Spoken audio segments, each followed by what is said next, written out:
You think you are the master of this planet because you conquered the land. But 70% of this world was never yours to begin with. You've only been allowed to stay on the surface because the true owners are currently asleep. If you were transported back 75 million years, you would not be an explorer. You would be a high-protein snack in a world that does not know mercy. Welcome to the prehistoric ocean, a place where gravity is your enemy and light is a myth.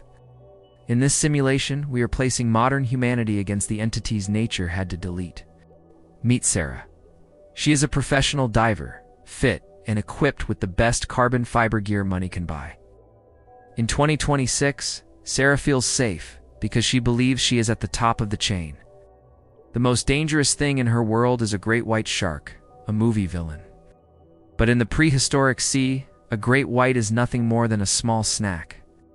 As the simulation resets the clock, the modern silence of the Atlantic is suddenly shattered. The water temperature jumps 5 degrees, and the blue turns into a murky, soup-like green. Something is watching Sarah from the Twilight Zone, 3,000 feet below her fins. It is the Mosasaurus, the undisputed lizard king of the ancient Cretaceous waves. Forget the movies you have seen. The real Mosasaur was a 15-ton killing machine. It does not hunt like a shark, does not circle its prey with a fin. It uses vertical ambush, launching from the darkness like a silent biological surface-to-air missile. Sarah sees a flicker of movement far below and thinks it might be a whale. But whales need to breathe. This entity has been holding its breath for 40 minutes. It is waiting for a perfect silhouette against the bright, flickering light of the sun. At 30 miles per hour, the Mosasaur hits. It does not bite Sarah, it erases her. Its second set of teeth, in the back of its throat, hook into her torso. These are the pterygoid teeth, acting like industrial winches to pull prey down the gullet. Before she can even register the pain, she is being pulled into the crushing abyss. This is the first lesson of the deep. In the prehistoric ocean, the floor is a mouth. But let's scale the simulation up. Let's talk about our pride in our machines. You think our steel hulls and nuclear reactors make us the gods of the sea? Let's imagine a modern US Navy destroyer cutting through the waves at 30 knots. To us, it is a symbol of military dominance. To a Basilosaurus, it is a target. Meet the king of the Eocene, a creature that looks like a whale, but moves like a snake. 60 feet of pure predatory spite, with a skull built like a heavy-duty battering ram. It possesses the most powerful bite force of any mammal to ever walk or swim. When it encounters our destroyer, it does not see a ship, it sees a rival. The Basilosaurus does not need to sink the entire ship to win the fight. It targets the propulsion, strikes the stern with the force of a freight train. Vibration shatters the ship's steel bearings and leaves the crew paralyzed in the water. Now, 300 sailors are sitting in a floating tin can that cannot move. The Basilosaurus does not leave the scene. It waits with the patience of a ghost. It knows that eventually things have to come off that boat to survive. It is not just a predator. It is a biological siege engine designed for war. It patrols the perimeter, its massive head breaking the surface like a jagged nightmare log. Every time a lifeboat is lowered, it is gone in a spray of red foam. Nature did not need torpedoes. It had patience and a skull that could crush steel. But what if you were in the shallows? What if you stayed near the beach? Meet the Xiphactinus. Imagine a 20-foot bulldog made of silver scales and rusty needles. This fish could jump 10 feet out of the water to snatch low-flying birds. If you were standing on a pier in Florida, the Xiphactinus would be your end. It would launch itself like a biological missile and snatch you from the wooden planks. It would be back in the water before your friend could even turn their head. We found fossils of these fish with entire 6-foot prey still intact in their stomachs. They did not chew their food. They were living, swimming coffins for anything smaller. They ate things their own size, stretching their jaws until their skin was paper thin. In our simulation, a Xiphactinus does not just kill you, it stores you inside. You would be trapped in a dark, acidic chamber while the fish continues to hunt. Now, let us descend deeper into the pressure cooker where the real gods live. We must discuss the shadow that haunts the collective human subconscious, the Megalodon. We call it a big shark, but that is like calling a hurricane a breeze. The Megalodon's bite force was 40,000 pounds per square inch of pure terror. It could bite through a pressurized research submarine like it was a cheap soda can. But its real power was not its teeth. Its real weapon was the use of infrasound. As the Megalodon approaches your luxury cruise ship, you do not see a dorsal fin. You feel a vibration in your teeth, and your lungs begin to ache strangely. Your inner ear collapses as the creature pulses a frequency lower than human hearing. This sound paralyzes the nervous system of everything within a 1-mile radius of the shark. You are not swimming away because your brain has forgotten how to move your muscles. You're floating, conscious but frozen, as a mouth the size of a garage door opens.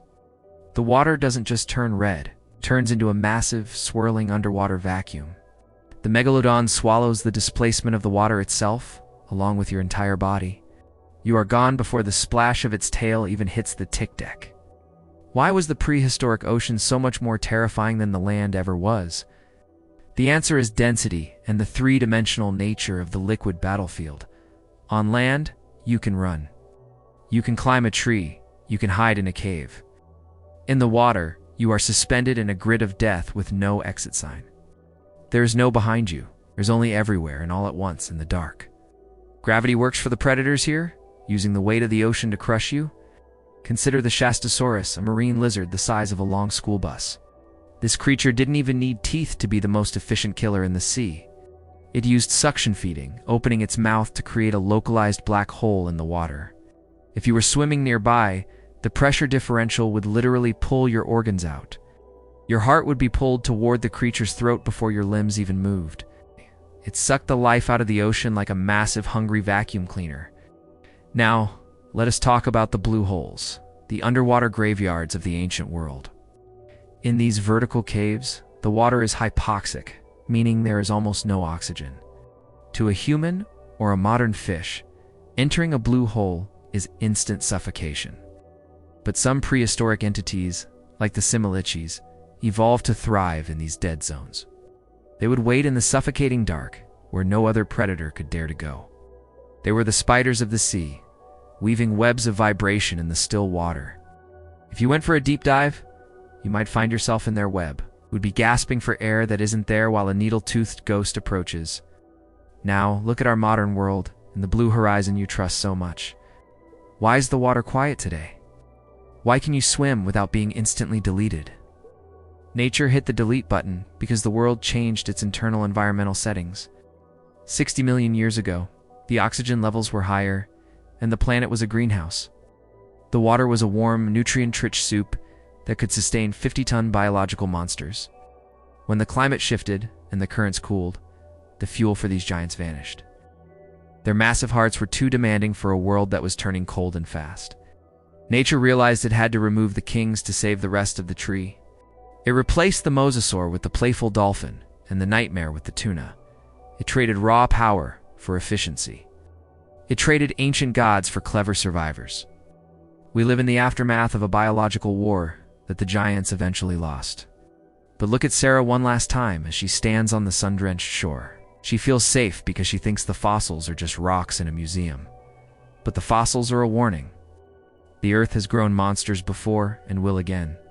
Evolution is not a straight line. It is a cycle of growth and deletion. Right now, we are in the growth phase, taking up space and breathing deep. But deep in the code of biology, the blueprint for the giant is still there. The ocean is waiting for the carbon levels to rise and the temperatures to climb. It is waiting for a reason to bring the kings back from the dark. Till then, the dolphins will keep leaping and Sarah will keep swimming her laps. But the next time you are in deep water and the temperature suddenly drops, the next time you see a dark shape that looks too much like a blade, don't just keep swimming. Look down and realize how deep the darkness really goes, because 60 million years is just a blink in the eyes of the planet. When the Earth blinks again, the delete button might be pointing at your species. The prehistoric ocean wasn't just a location in time. It was a dark preview. It is what happens when the planet decides it no longer needs the small. The kings are dead. Long live the kings who wait in the deep silt.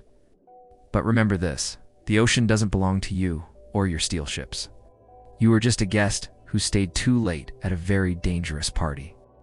And the landlord is finally waking up, and he is very, very hungry. Sleep well, Sarah. The tide is coming in, and it brings the past with it. In the dark, the monsters always find their way back to the surface eventually.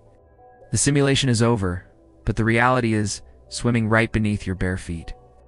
Wait for the next heartbeat of the planet and listen to the waves crashing, because the sea is never truly empty. It is just holding its heavy breath, and so should you. Welcome to the new age of the great extinction. Watch your step. The water is fine for now, but the depths are calling. The abyss has a voice, and it sounds like the crushing of your bones. It sounds like the end of the world. It sounds like the hunger of gods. Faster, faster. Your heart beats until the pressure makes it stop forever. Goodbye, little explorer. We will see your bones in the limestone of tomorrow. The end of the story is blue. It is silent. It is deeper than you. Don't look back. Just dive. The kings are waiting for their next meal. You look like you are exactly the right size to be swallowed. The ocean is a grave, and today the grave is wide open for you. Sweet dreams in the salt. The giants are finally home.